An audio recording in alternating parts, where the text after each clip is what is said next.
De nouvelles manifestations ont eu lieu en début de cette semaine dans le Nord Kivu contre les EAC.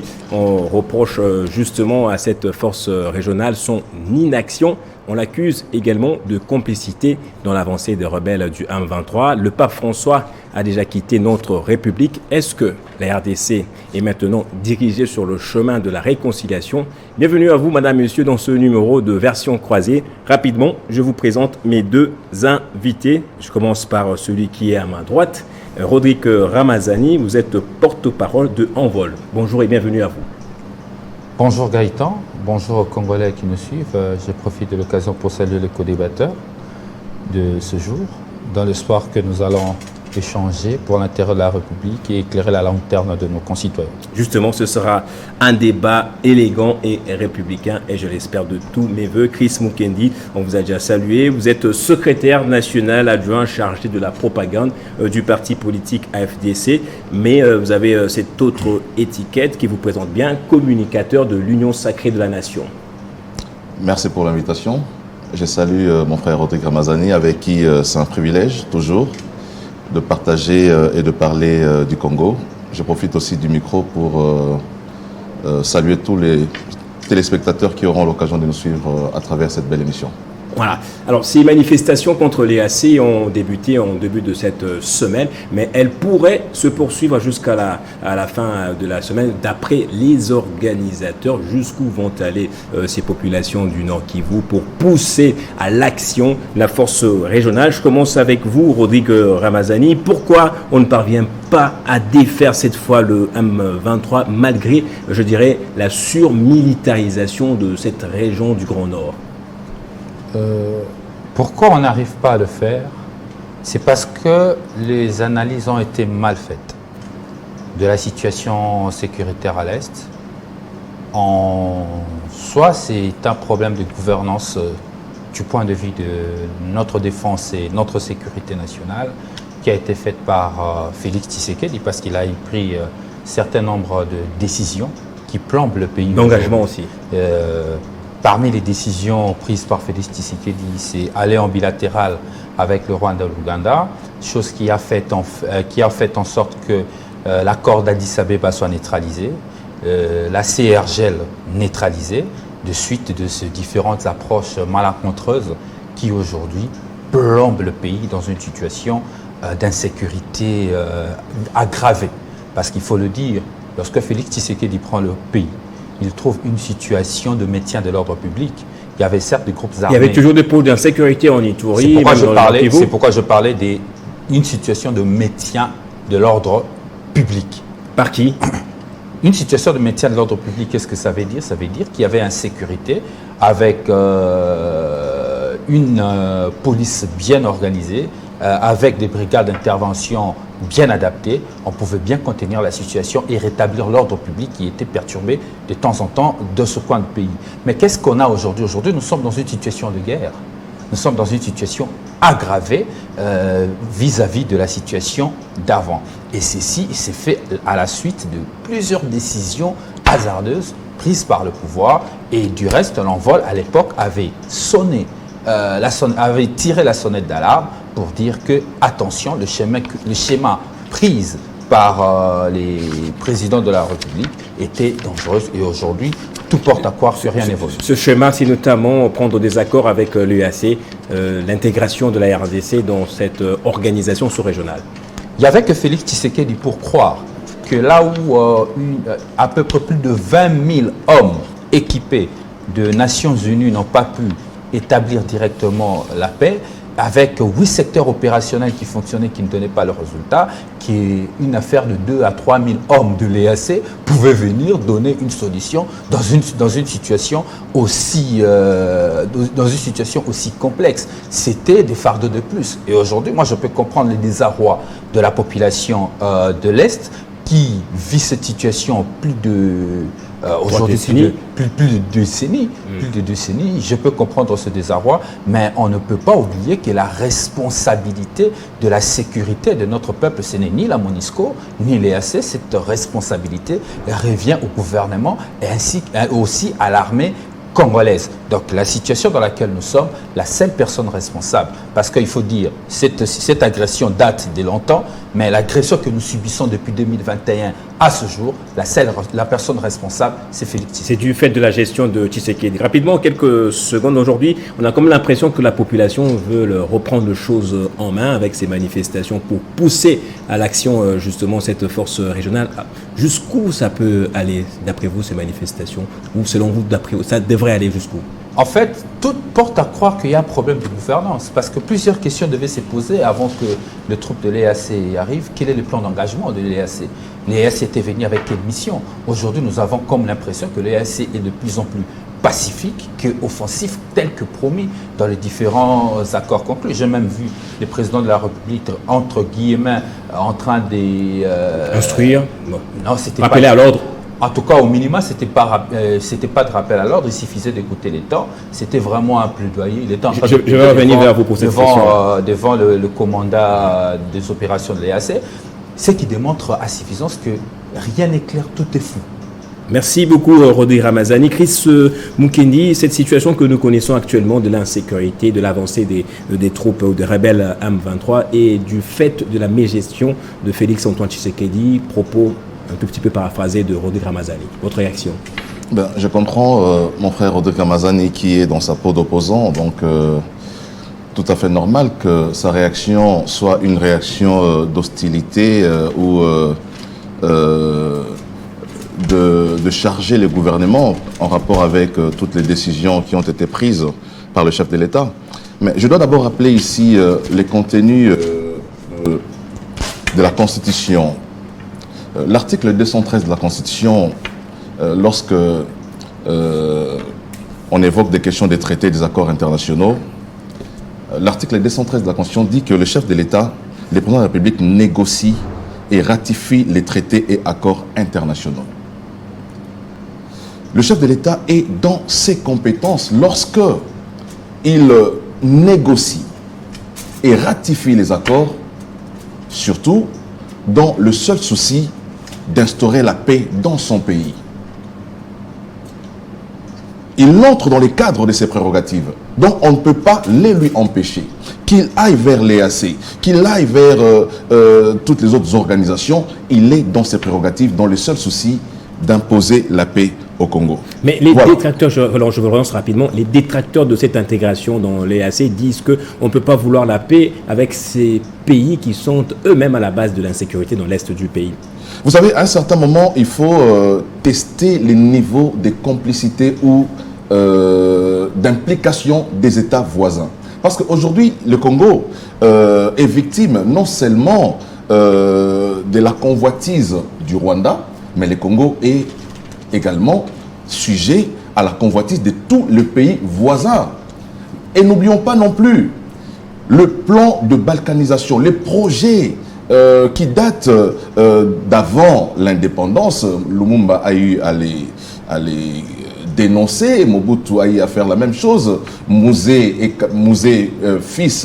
le père et Kabila fils ont eu à les dénoncer. Et ce projet n'a jamais été abandonné par leurs auteurs. Donc aujourd'hui, ce que nous sommes en train de vivre à l'Est de la République, ce n'est pas comme le souligne mon ami Rodrigue Ramazani qui dit c'est un déficit de gouvernance de Tshisekedi, parce qu'il a reconnu que cette insécurité date déjà de 2 décennies dans notre pays et que Tshisekedi n'en est pas du tout l'auteur. Et aujourd'hui, Tshisekedi, tous les moyens qui s'offrent à lui pour ramener la paix en République démocratique du Congo sont de moyens à exploiter. Il faut maintenant constater s'il y a un moyen qui pose problème en termes d'efficacité, il faut l'évaluer. Voilà. Ce qui justifie aussi le fait qu'il a vu dans les images, il a rappelé, les chefs de l'État parler avec le commandant des opérations de l'EAC.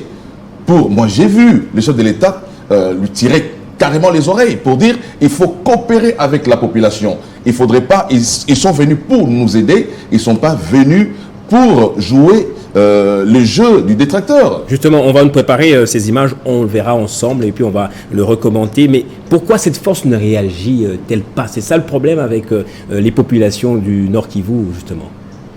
Voilà. Il faut dire ici que ces forces, je ne connais pas, je n'ai pas encore pris connaissance de leur plan lorsque le chef de l'État a eu à négocier pour la présence de l'EAC. Mais on dit qu'ils ont quand même une mission Nous notons qu'ils ont constitué une force tampon. Et ce qui n'arrange pas les Congolais, parce que nous, dans notre approche, nous pensions que cette force venait pour nous aider à éradiquer les phénomènes dans le pays. Mais nous constatons qu'ils nuisent pas de leur feu, la puissance de leur feu pour nous aider. Et voilà pourquoi j'ai dit, à un certain moment, il faudra évaluer la présence de l'EAC, des forces de EAC sur terrain, pour effectivement déterminer la phase qui suivra après celle-là.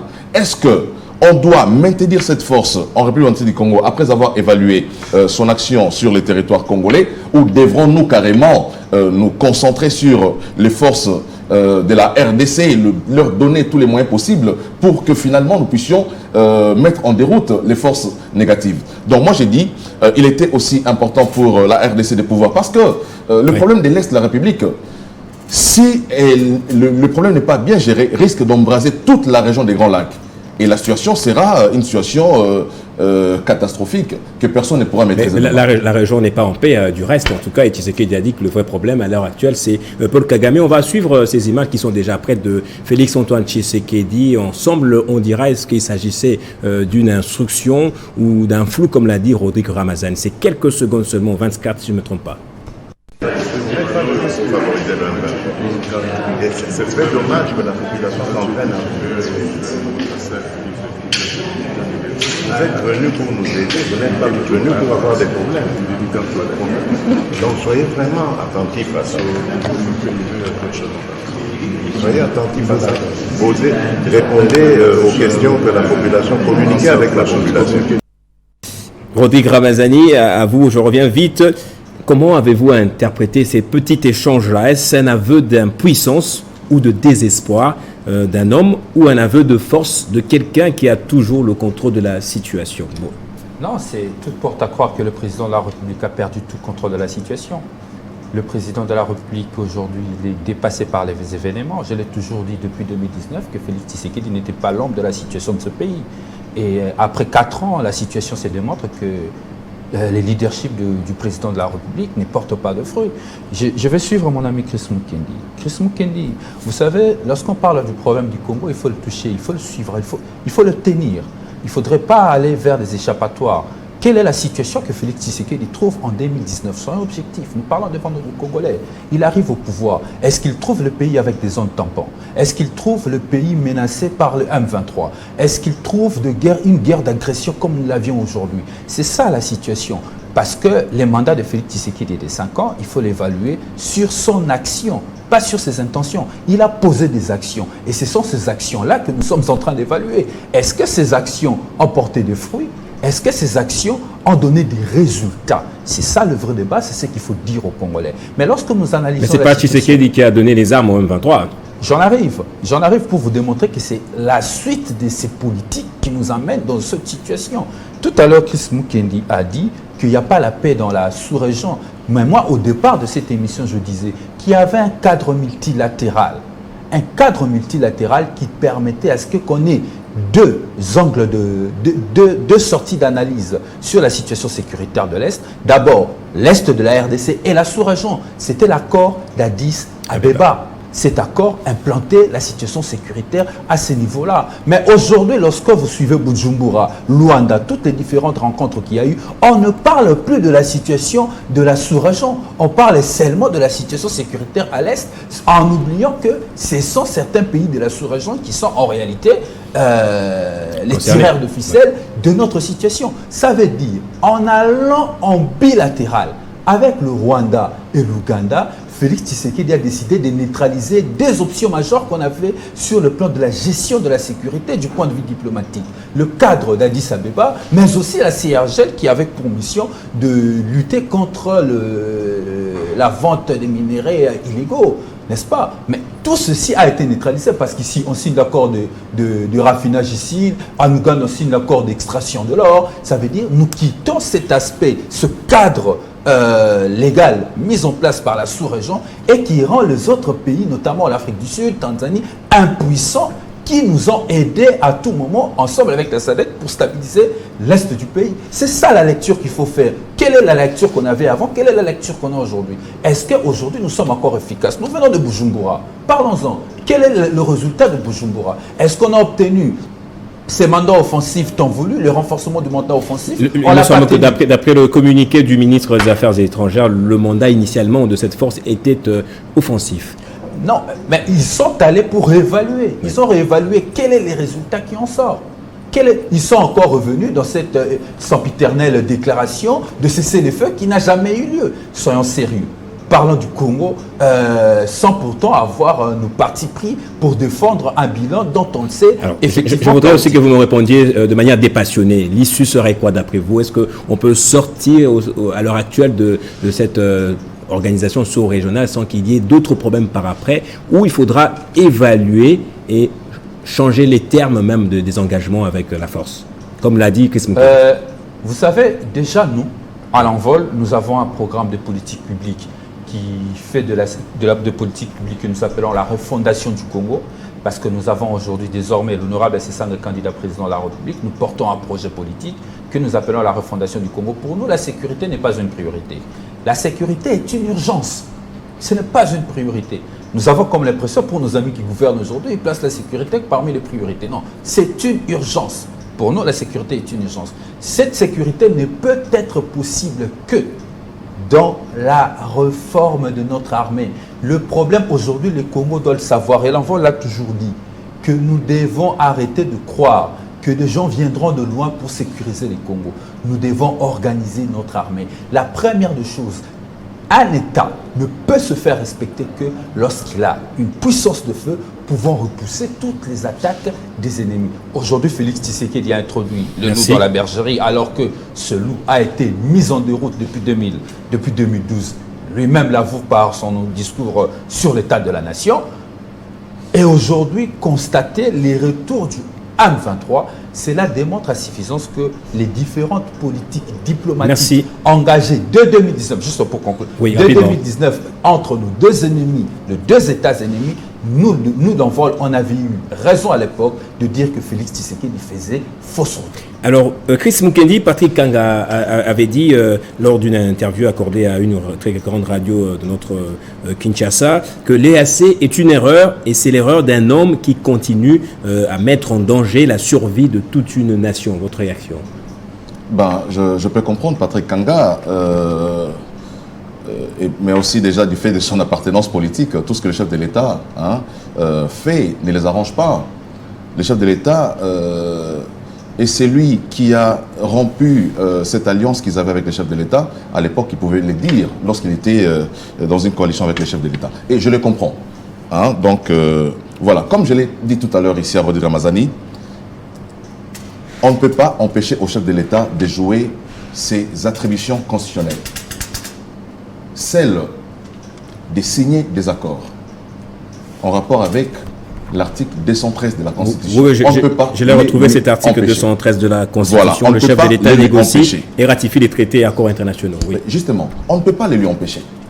Mais il faut, après avoir signé ces accords et traités internationaux, il faudra évaluer. Nous sommes dans l'évaluation. Dans l'évaluation, on peut dire ça a été inefficace ou ça a été efficace.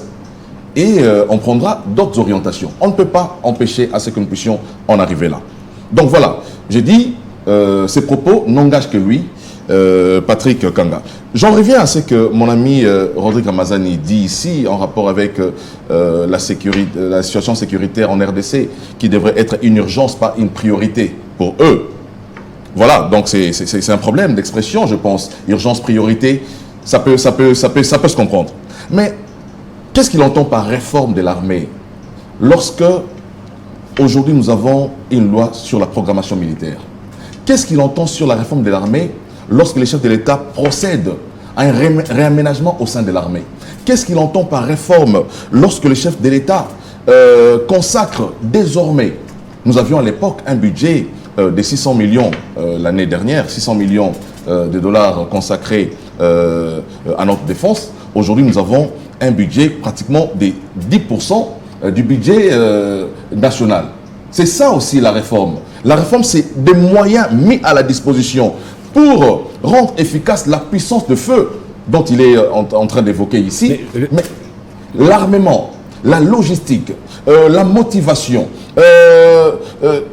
tout ce qui va avec pour motiver nos forces armées, ça doit découler d'une loi qui sort de l'Assemblée nationale en termes de budget qui permettent effectivement d'atteindre tous ces objectifs dont il est en train d'évoquer ici. Donc, j'ai dit en rapport avec les forces de l'EAC. Le réaménagement de l'armée, c'est quoi? C'est mettre en prison des officiers sur la base des simples soupçons et sans procès par après, c'est ça? Le réaménagement, c'est d'abord des nominations. Réaménagement, c'est mettre l'homme qu'il faut à la place qu'il faut. Nous avons dénoncé ici des infiltrations. Vous avez suivi les chefs de l'État lorsqu'il était dernièrement en Europe, lorsque le général Iav a été arrêté.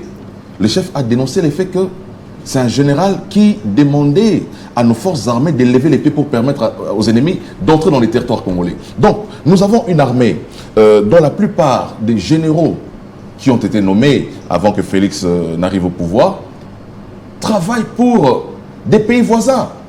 Nous avons dénoncé cette infiltration. Aujourd'hui, ne pas reconnaître que le pays est infiltré, ne pas reconnaître que le pays est victime d'un complot, c'est simplement un manque de patriotisme. Je peux comprendre que nos amis d'Envol puissent avoir une offre politique à présenter aux Congolais du fait que Délice Sanga se présente comme candidat président de la République. Je peux comprendre, mais nier l'évidence que le Congo est aujourd'hui victime d'un complot à l'international, nier le fait qu'il y a des forces qui travaillent dans l'obscurité pour déstabiliser les Congos, les nier, je dis, c'est simplement de la mauvaise foi et c'est antipatriotique. Alors, dernière question avant de passer à l'autre sujet de ce débat. Qu'est-ce que peut faire la République ou le gouvernement à l'heure actuelle au regard de ces manifestations qui ont paralysé ce jour la ville de Goma notamment, qui pourraient se poursuivre durant toute la semaine? Qu'est-ce que le gouvernement peut faire? Le gouvernement peut encadrer. Il revient au gouvernement d'encadrer. Le mouvement, c'est normal. Lorsque vous êtes, vous en avez marre de l'insécurité, lorsque vous en avez marre des tueries, il est tout à fait normal que la population puisse manifester. Et je le comprends. Ils ressentent cette douleur-là dans leur peau, dans leur âme.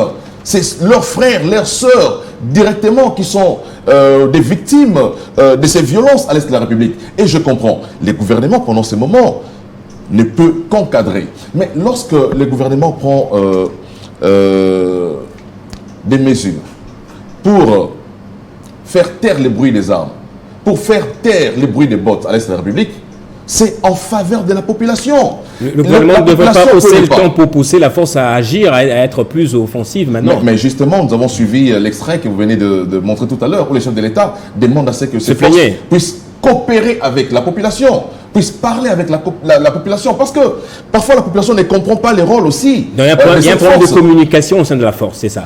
Je dis c'est important de pouvoir communiquer avec la population parce que cette force-là est là pour l'intérêt de la population. Cette force-là n'est pas pour l'intérêt des pays qui nous accompagnent. Cette force-là est pour l'intérêt de la RDC, mais aussi des pays de la région. Merci beaucoup Chris Mukendi.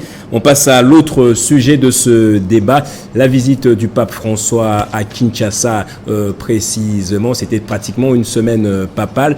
Il y avait beaucoup de discipline même dans les rues. Le souverain pontife a rencontré tout d'abord les autorités politiques, la société civile, les diplomates. Le lendemain, il a communié avec toute la population et au courant de la même journée, il a rencontré les victimes de l'injustice, des exactions des groupes rebelles. Il y a tant des choses qui nécessitent une réconciliation et le terme était bien trouvé, tous réconciliés en Jésus-Christ. Est-ce que maintenant on peut parler d'une vraie réconciliation? Sommes-nous engagés sur ce chemin-là? On en parle avec les deux co-débatteurs.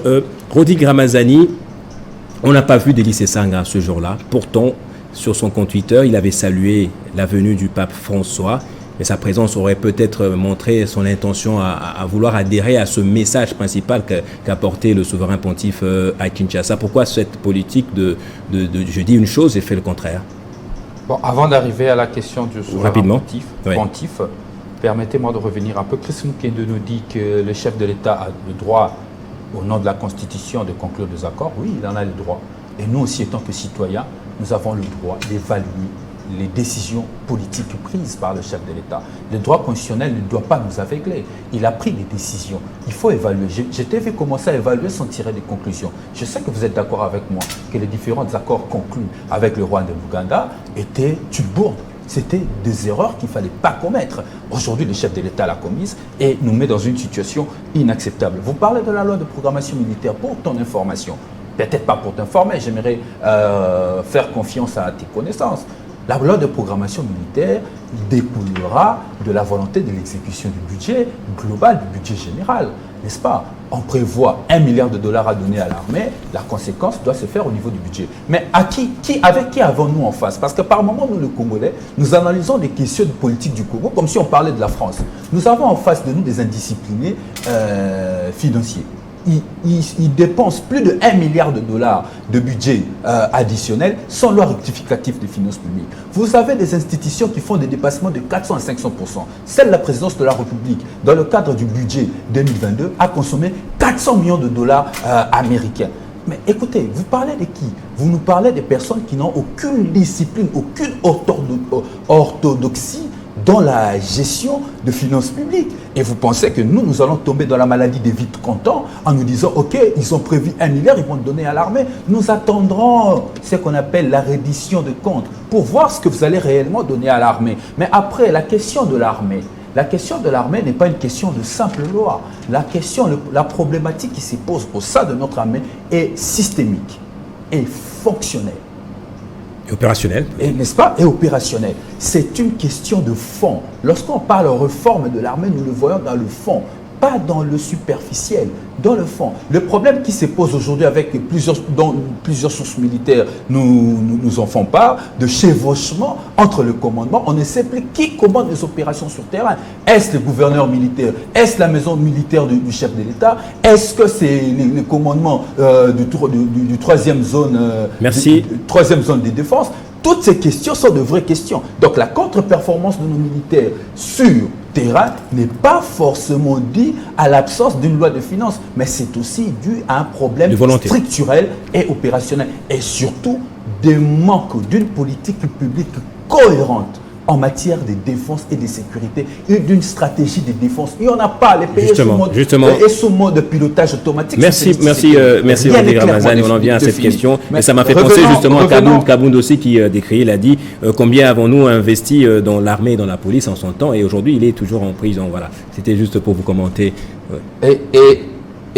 Bon, j'ai beaucoup de choses à dire sur l'armée parce que nous avons une politique publique construite et structurée pour ça. Vous nous en parlerez un tout petit peu vers lorsque nous évoquons des questions de la défense et de la sécurité, je te le dis ici, Chris Mukende.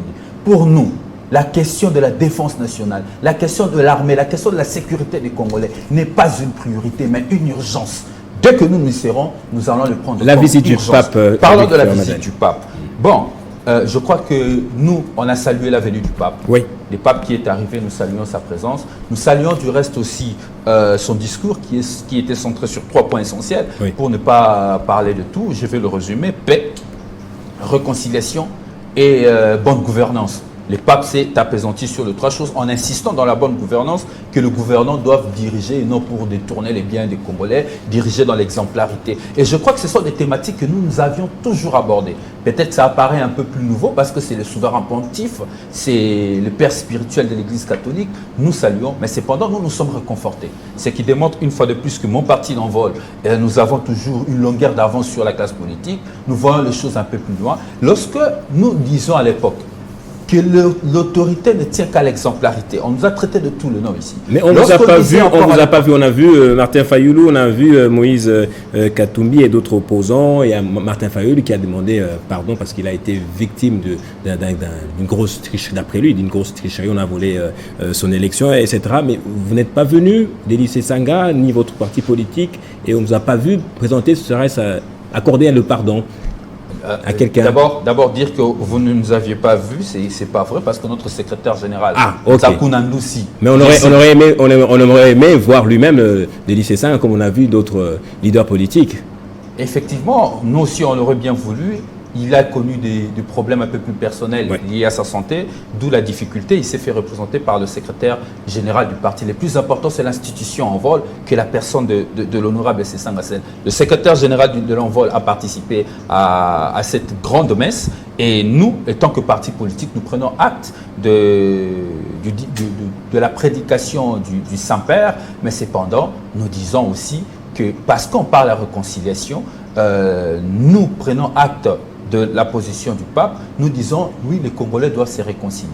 Mais ils ne doivent pas se réconcilier au nom de tout ce que nous connaissons comme sempiternel débat de partage de pouvoir, de partage de gâteaux. Nous disons non. Vous êtes totalement satisfait par l'arrivée du pape, c'est ça, et toutes les activités organisées? En tout cas, nous ne voulons pas polémiquer sur l'arrivée du pape. Nous ne voulons pas politiser l'arrivée du pape. Libre à ceux qui veulent le faire.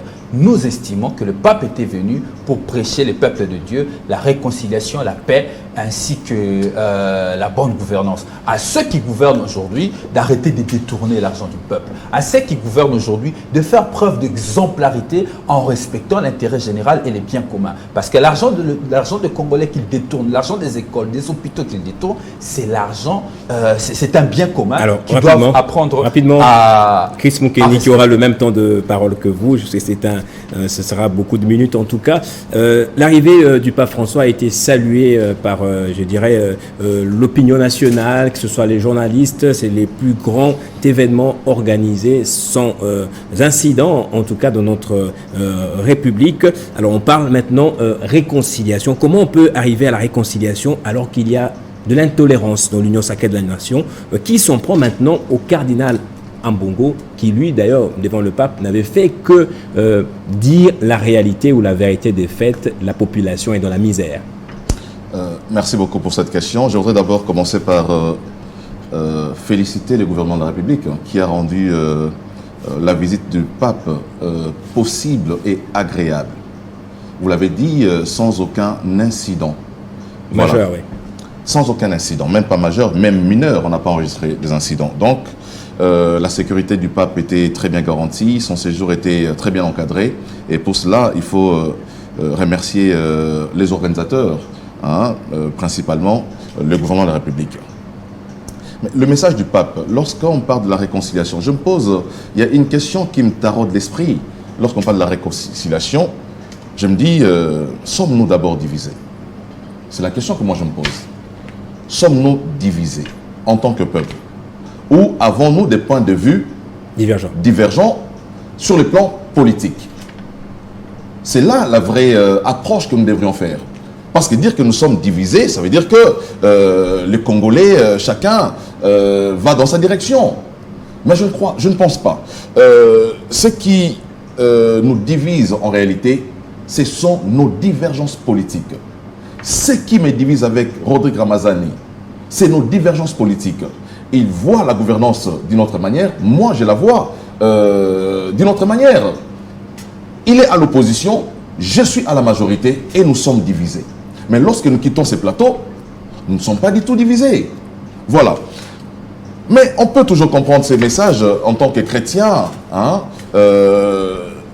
À l'église, c'est le message qui est prêché, la réconciliation, l'amour, la paix. Et nous saluons les messages qui ont été lancés par le pape. Et nous pensons qu'au-delà de nos divergences politiques, nous devrions cultiver aussi cet amour de la patrie, cultiver le vivre ensemble, au-delà du fait que l'on appartient à un camp. Je vais vous donner quelques éléments de division. Non, je reviens à l'intolérance, parce que vous en avez parlé. Justement, voilà. Ça c'est aussi un fait de la division. Il y a la division aussi sur le plan du vivre ensemble entre les communautés dans les Grands Katanga. Les populations katangaises sont en tout cas pas en odeur de sainteté avec ceux du Grand Kasaï. Dans le Bandundu aussi, il y a eu un problème du vivre ensemble à Kinshasa, etc. Ça, c'est au niveau des relations entre les communautés, même en politique aussi. On voit aujourd'hui l'Église catholique qui a maille à partir avec vous, l'Union sacrée de la nation, qui maintenant, vous investissez dans les insultes et dans les invectives. Voilà, vous l'avez dit, les vivre ensemble, tout en relevant les cas de nos frères du Katanga et les Luba qui y habitent.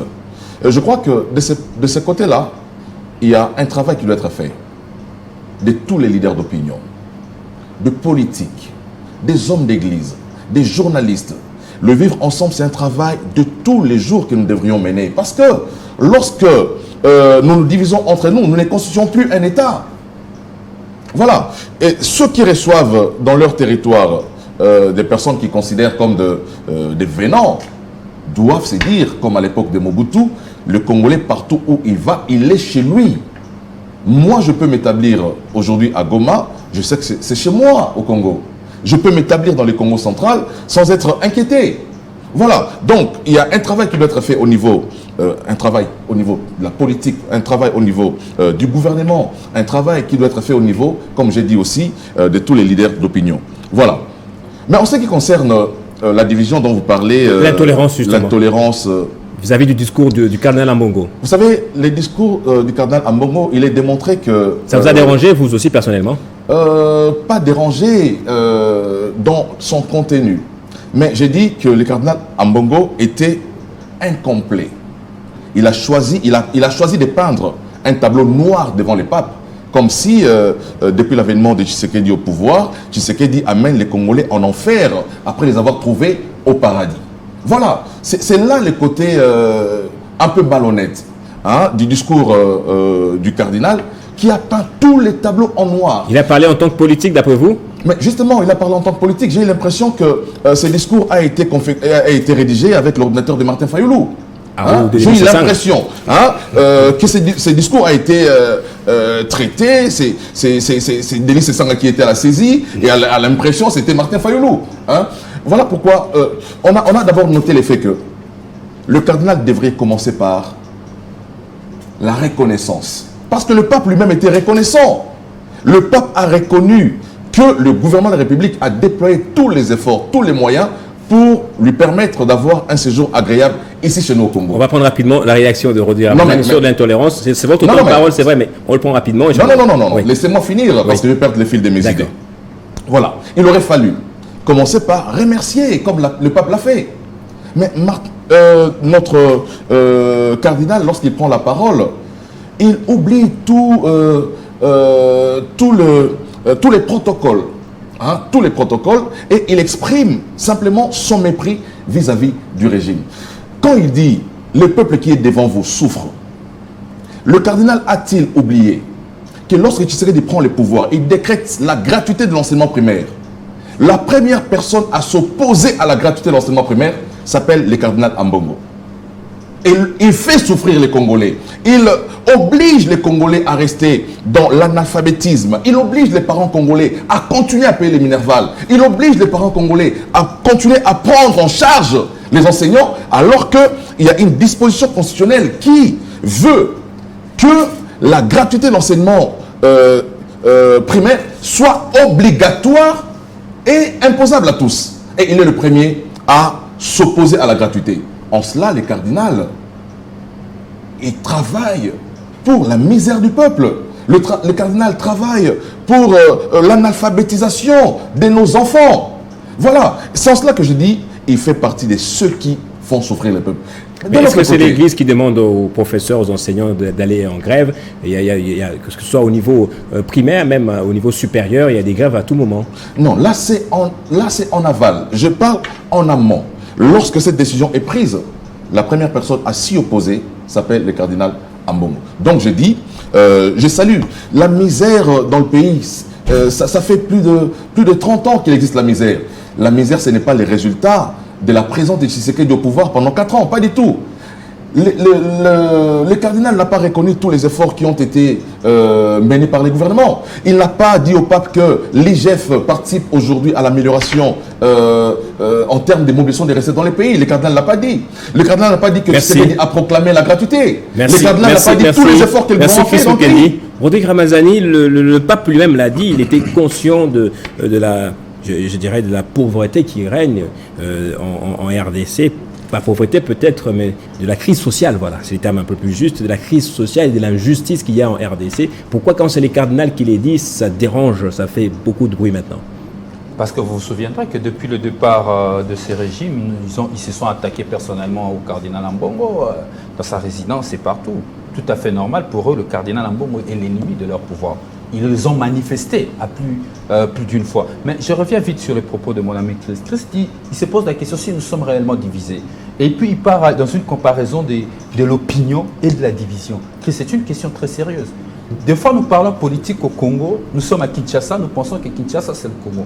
Il faut aller à l'intérieur du pays, aller au fin fond, aller au Haut-Ouélé, là d'où je viens, aller à l'Issala, d'où je viens. Au Haut-Ouélé, par exemple, on vous dit que notre pays, cette province, est rattachée à l'Ouganda, parce qu'ils sont fournis en biens de première nécessité par l'Ouganda. Médicaments, nourriture, tous les produits manufacturiers viennent de l'Ouganda. Ils se sentent plus attachés de l'Ouganda que Kinshasa. Et ils nous disent, pour nous, on a oublié Kinshasa, Kinshasa est Bossanabiso. C'est ça le terme qui est utilisé.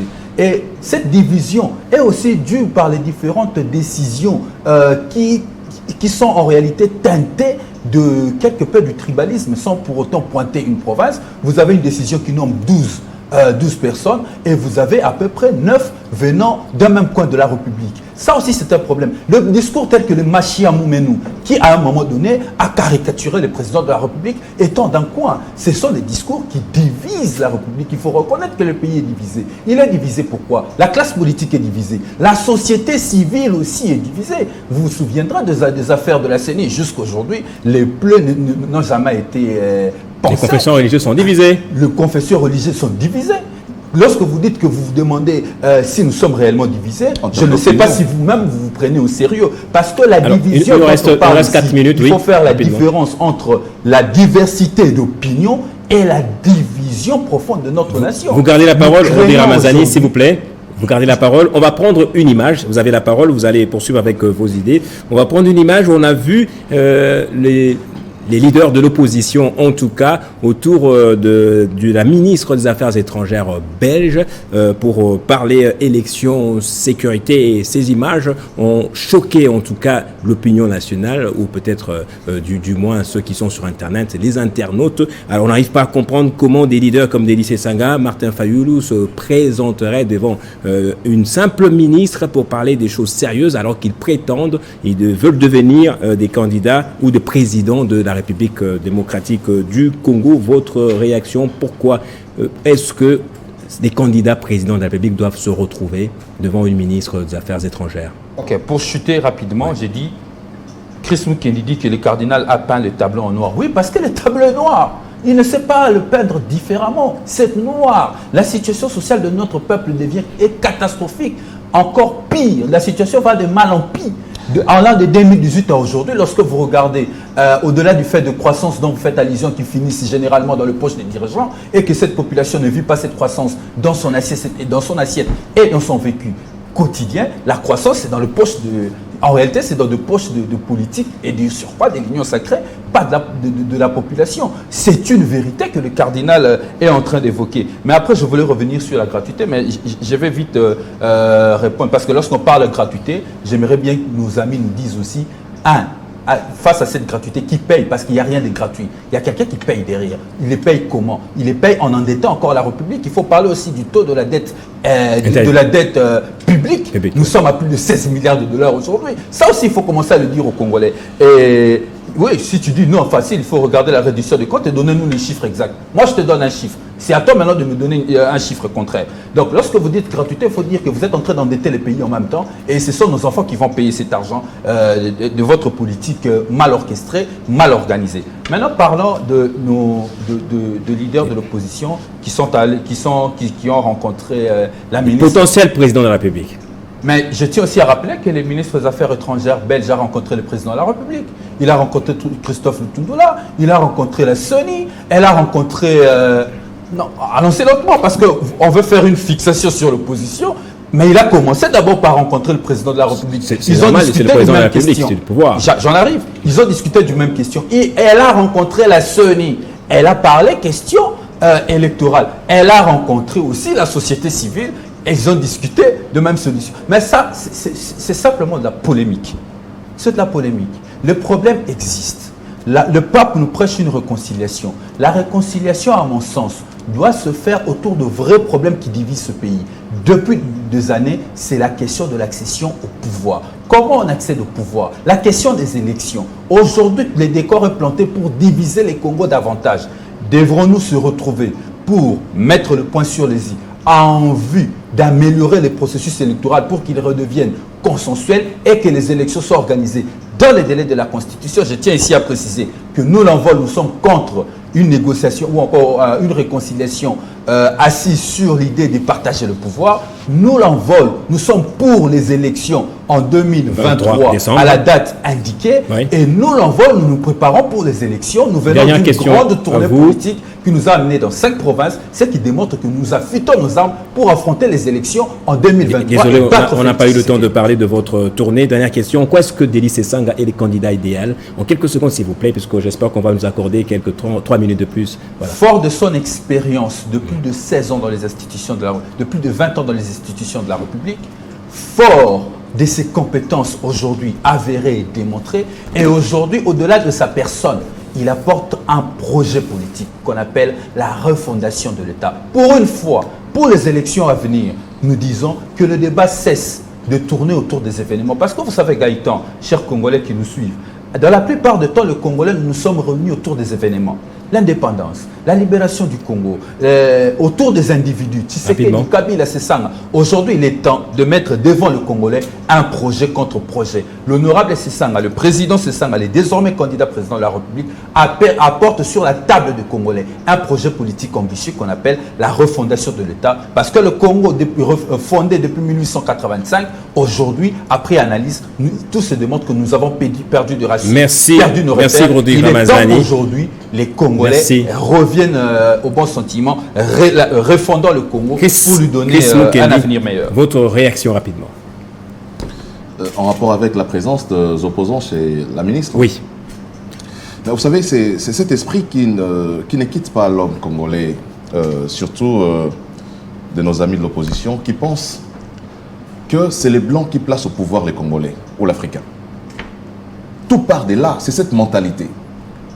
Ils disent la crédibilité du processus électoral ou la légitimité de l'homme qui doit être à la tête d'une nation vient de la Belgique, vient des États-Unis, vient de la Grande-Bretagne. Toi, Félix Tshisekedi donné les champions. Voilà. Donc, c'est ce qui justifie cette mentalité qui fait que les hommes politiques congolais entrent dans toutes ces chancelleries pour espérer avoir une sorte de parrainage politique. En fait, en réalité, cet esprit de colonialisme, ils se mettent sous les pieds. Ils oublient qu'ils sont un État souverain. Ramazani rappelait ici que le chef de l'État les a reçus, mais le chef de l'État n'a pas reçu cette ministre pour parler comme quelqu'un qui va négocier en termes d'un positionnement, en termes des élections qui arrivent. Pas du tout. Le chef de l'État le reçoit comme un chef d'État qui reçoit un mandataire. Vous n'y avez pas vu une possible coalition entre ces leaders-là? Ça ne vous dérange pas? Non, mais pas du tout. Vous savez, en 2018, on a un exemple à donner, une illustration. Tshisekedi est allé aux élections seul, pratiquement, avec Vital Kamerhe. Tous les autres étaient de notre côté, de notre camp. Denis Sesanga était à la Mouka. Jean-Pierre Bemba était à la Mouka. Moïse Katumbi était à la Mouka. Fayulu à la Mouka. Chadari, l'FCC était dans un autre camp. Mais aujourd'hui, il faut reconnaître que le camp de Tshisekedi a été réconforté. S'il faut parler même en termes de récomposition de l'Union sacrée, elle est beaucoup plus costaud aujourd'hui. Dernière question à vous. J'espère qu'on va vous donner cette image. On va montrer une image, on va la regarder ensemble et vous commenter en 30 secondes l'image de Denis Nyakeru, présente lors de la 6e promotion de la cérémonie justement de remise des brevets à la 6e promotion de l'école des renseignements militaires. L'image devrait s'afficher là. Elle est voilà, donc Denis Nyakeru est là. Est-ce ça aussi, puisque ça a beaucoup fait parler sur Internet, les gens ont critiqué cette présence, est-ce ça aussi le réaménagement de l'armée congolaise? Est-ce ça aussi la réforme? Jusqu'à présent, et en quelle qualité elle se retrouve là? Jusqu'à présent, je cherche à comprendre cette image. Oui. Voilà, jusqu'à présent, je cherche à comprendre. Je ne pense pas que la première dame soit indiquée pour ce genre d'activité. qui ne cadre pas avec ses compétences. Merci. Merci pour votre franchise. Merci à vous également d'avoir suivi ce numéro de Version Croisée. Où malheureusement, on a eu le temps de parole net, quoique vous n'avez pas eu le temps de le mot de la fin. On se retrouve au prochain numéro. J'espère qu'on va se retrouver ensemble, cette fois pour parler de la candidature de Délice Essanga et des coalitions futures. On n'a pas parlé des débats Atilou Kwebo. On aura l'occasion lors d'un prochain numéro. Merci à vous de votre fidélité à ce programme de Version Croisée.